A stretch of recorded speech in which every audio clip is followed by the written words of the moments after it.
I think Shakib would have been a blow for you guys not to play here. We know what he can do with bat, and his left arm spin would have been pretty effective, but I don't know what goes on behind the scenes, and I don't want to get into that.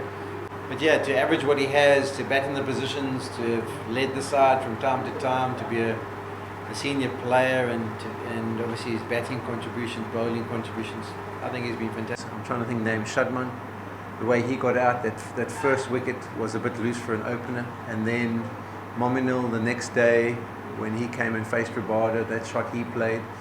So I don't know, from their perspective, I think they do need people in the dressing room. I don't know what the environment's like, but when you walk in there, you need to take responsibility for that wasn't my best shot, and I'll try and make sure that I don't make that mistake again. And I think that's what they need.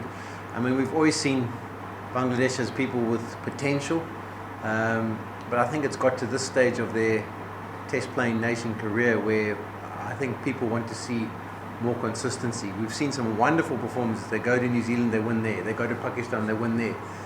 But I think the one thing that's missing is consistency, and particularly when you come home, you want to be more consistent. Yeah, it's not a perfect science. I mean, I've played test matches where I've won the toss in South Africa and it's played completely differently. That didn't look like it wasn't going to be a bat first wicket. And the other thing you've got to know is that if Aidan Markham had won that toss, he would have batted first as well. So I wouldn't go down that. If that wicket had been a day older, it probably would have played a lot better. But I just think that there's no doubt initially that new ball was flying through, it was bouncing, and the spinners were getting some turns. So I wouldn't judge too much on the wicket. It's not a perfect science. You can't always work it out. Yes, you've got an advantage because you're playing more games here to be able to see, but I don't think that's the problem. Looking back, I would have thought maybe they could have gone with a second. I don't think the two off spinners were as effective as they were. Taja was brilliant. I mean, he bowled superbly throughout the game.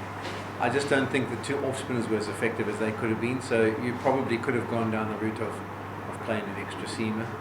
I mean, it's always risky when you just pick up one fast bowler. I mean, it's probably less risky for you guys than it would be for us. But I think, they might want to jig that when they get to, what's it called? Not Chittagong anymore, Chattragong. Yeah. They might pick two there. I think you want to back your strengths. Whatever wickets are going to be more helpful to you than the opposition, that's just stock standard wherever you go around the world, whether it be, England would know what their strength is, Australia knows that their strength is pace and bounce, India know that their strength is turn.